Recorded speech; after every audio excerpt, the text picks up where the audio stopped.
evidence immediately to make sure that we safeguard this country. Mr. President, Mr. Vice President, thank you for your leadership. Attorney General and Homeland Secretary Mullen, thank you for your partnership in law enforcement. Thank you. Okay, we'll do a couple and then we go to the chief.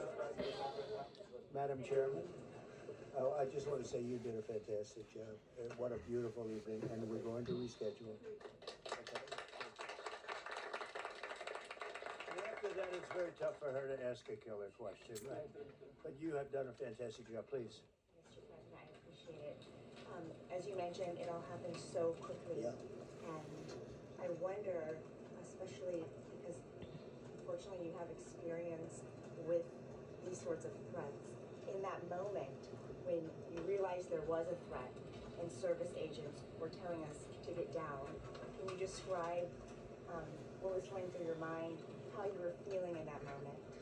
That's a very good question, actually. It's always shocking when something like this happens. Happened to me a little bit, and that never changes. The fact, we were sitting right next to each other, First Lady on my right, and I heard a noise and sort of thought it was a tray. I thought it was a tray going down. I've heard that many times, and it was a pretty loud noise. And it was from quite far away. He hadn't reached the area at all. They really got him. But, so it was quite far away, but it was a gun. And some people really understood that pretty quickly, other people didn't. I was watching to see what was happening. Probably should have gone down even faster. Melania was very cognizant, I think, of what happened. I think she knew immediately what happened. She was saying, "It's a bad noise." And we were whisked away along with other people, but we were really whisked away. And again, the performance of the Secret Service and the police, all of the law enforcement, I thought was really good. So it was very quick. There wasn't a lot of time to be thinking because it was a matter of seconds before we were out the door and gone into an area. We very much, and you wanted to too, we very much wanted to continue it because I don't like to let these sick people, these thugs, these horrible, horrible people change the fabric of our life, change the course of what we do. So we held out. We were there. We held out right till the end, but they didn't want to take a chance, and I understand there was protocol. But we're going to be doing one hopefully within the next 30 days or sooner, and I am ready, willing, and able, and I was all set to really rip it. And I said to my people, this would be the most inappropriate speech ever made if I said one. So I'll have to save it. I don't know if I can ever be as rough as I was going to be tonight. I think I'm going to be probably very nice. I'll be very boring the next time, but we're going to have a great event. And you did a fantastic job. Thank you very much. Peter, go ahead. Thank you, President Trump. There's a report in the New York Post that this assailant assembled his weapon somewhere on site at the hotel. What do you think about that? And I ask respectfully, why do you think this keeps happening to you?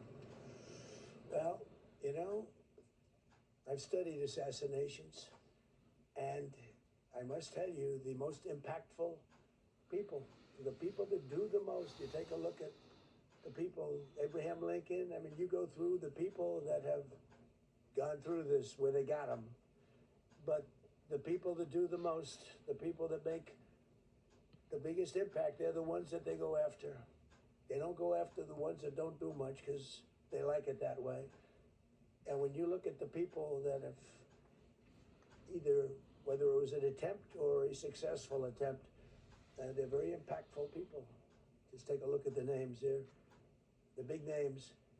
And I hate to say I'm honored by that, but I've done a lot. We've done a lot. We've taken this country, and we were a laughing stock for years, and now we're the hottest country anywhere in the world. We've changed this country, and there are a lot of people that are not happy about that. So I think that's the answer, Peter. And after Butler, your team for a while rethought outdoor events. Yeah. Do you think that you now need to rethink No. indoor? Well, but then you just don't do events. No, I can't do that. I have to. It is what it is. We have to do it. The room was very, very secure. You know, he charged from 50 yards away, so he was very far away from the room. And what did you think when you saw the video of how fast he was running? He was moving. He was really moving. And the reaction time was great. Boy, those guys, they had their guns drawn literally, by the time he was there, they were shooting. That's right. I thought they were very impressive. And if I didn't, I'd let you know, I'm not gonna I would not stand for that. No, I thought they were very impressive. Thank you, President Trump, and thank you Right. for updating us on Thank the you. suspect earlier. Were you aware of any threats, was your team aware of any threats beforehand, and do you believe you were the target of this tonight? I guess, these people they're crazy. They're crazy, and you never know. He was very far away from me. He had to go through a lot. We had resources all over. We had resources sitting at tables, literally in disguise, sitting maybe at your table, who knows? But we had people all over the room, so he had a long way to go. That was really a first line of defense, and they got him. And they really, they acted incredibly. No, there was no notification. We had no idea. Go ahead, Do you Kevin. have any political motivations from this? Well, you never know. Now, we'll be able to tell you that maybe by tomorrow or the next day. He's